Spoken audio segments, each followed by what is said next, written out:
April 2024, wow, April 2024, we're here uniformly across the astrological world. This is a month that astrologers have said is the most impactful month of the year, the month that has the most intensification and pivot, and really the craziest month of astrology of 2024. So we're here. I'm gonna just break it down a little bit in this video. I wanna start by saying kind of my overall vibe with this month is it's like the anticipation for a race that's getting delayed, and the nervousness, and when are you going to get out there and get to play, or the nervousness before like a game of basketball. I used to play basketball in high school, and sometimes we get to the game and it's just maybe delayed a little bit and you're anxious because you want to get on the court. And so that's my overall theme. This is a month of delay and anxiety that is setting us up for the best month of the year, May 2024, one of the best months of the year. So let's just run through this stuff very fast. First thing to know about 2024 April is that Mercury will experience a full retrogradation in Aries this month. Mercury stations retrograde on the first of the month. I don't know, you like Bone Thugs and Harmony, that rap group? I've got a song called First of the Month, and I think it fits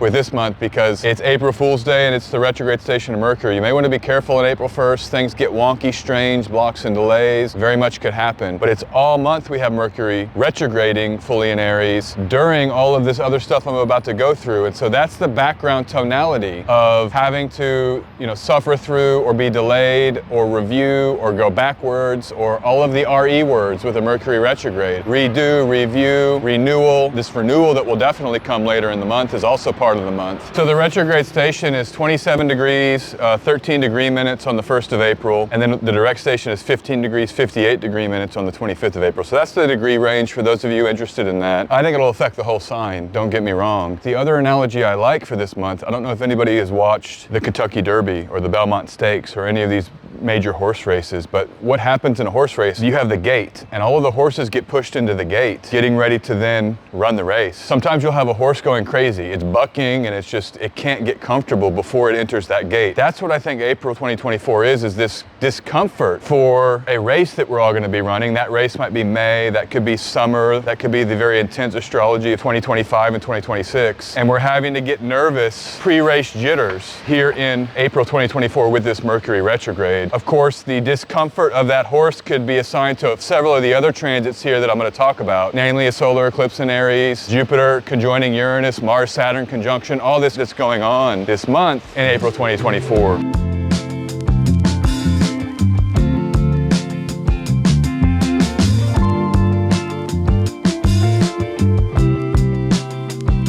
So Mercury will fall under the sun's beams on the 1st of April, just as it's stationing direct. Venus in Aries falls under the sun's beams on April 8th, and so we have a blocked Venus and Mercury that begin. Those two planets being blocked happens early in the month. That will define the month. Maybe the beauty and the communication isn't quite as flowing. Then on the 8th of April, there's a solar eclipse in Aries, conjoined Chiron. I'll have a whole video about that, but that's a major transit, a major moment of this month of astrology. But the core thing to know about this eclipse, it's visible across America, runs right through Texas, so we're triggering political events in America. This eclipse cycle has included the 68 eclipses that saw LBJ step down and say he wasn't going to run again. So look for America to be in the so-called crosshairs. We have this eclipse also exactly with Chiron, and the eclipse happens in the 20th degree or 19 degrees of Aries. Chiron is the wounded healer in Aries. It's like the wounds that we suffered, and those wounds are triggered by this eclipse, and we're able to maybe somehow heal or have a healing salve around our woundedness. I think here about anger and passion, and underlying that often could be grief, where we are truly sad, or there's deep sadness and deep pain and deep woundedness. We cover that sometimes with these movements of passion or the action we're doing. And I think this is an eclipse opportunity where we'll have triggers to understand fully the deeper parts of our consciousness that's driving action. I'll have a whole video about it. Part of that eclipse chart is Mars and Saturn very close. Well, they conjoin in April. They conjoin 2 days after the solar eclipse. They perfect their conjunction on the 10th of April, 14 degrees, 40 degree minutes of Pisces. And that's both part of the eclipse chart, but also this exact perfected aspect. And it's just what I said earlier, it's going really deep into our psyches and discovering pain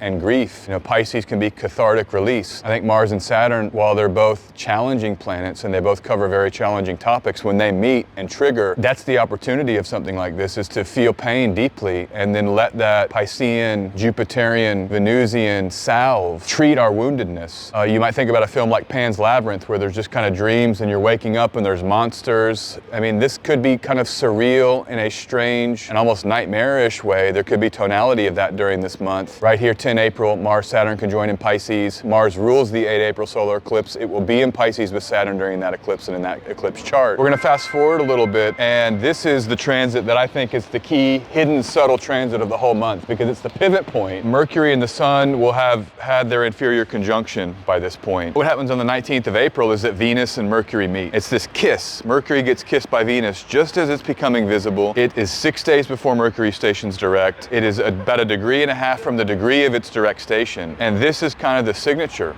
the Mercury-Venus conjunction, that tells us we're about to be through the darkness and we're coming out of eclipse season, and Mercury will station direct soon. And so look for that day for evidence or information about your movement forward, clarity and clarification about the whole process that you've just gone through. I think that the idea of the phoenix is apropos this month. That can be overused sometimes, like a phoenix rising, but all of this action happens in the fire sign. And you have the Mars-Saturn conjunction, which can be kind of destructive, and there really is a sense of Mercury being reborn because Mercury becomes visible in this month, right around this time. And so there really is a kind of rebirth or a phoenix rising. And I say phoenix because we think about the fiery bird. And this is fire sign Aries, where all of the activity happens. You know, Mercury then being a morning star right at the end of April. You might get to see Mercury, you know, if you have that ability to watch it in the transiting sky. Then we have the Jupiter-Uranus conjunction on the 21st of April, 29 degrees, 49 degree minutes. I'm not going to say too much about that. You can go watch the year ahead I did on World Astrology Report. We cover that quite well. Just know that this transit last happened in Taurus in 1941 May. And May 1941, Orson Welles releasing Citizen Kane, a movie that stayed fixed, right? This is fixed sign Taurus, but that movie stayed for decades as the most important movie in film history, uniformly considered the best movie of all time for a long, long, long time. So watch the films that are coming out right here in the middle to end of April, because we might have, or all of April really, there might be some very important cinema or works of art that are long lasting. That's what Uranus is. It's surprises, it's upgrades, it's Prometheus delivering fire to man, and then Jupiter being truth and revelation. So big, big, big, big transit this month. Again, that's 21 April.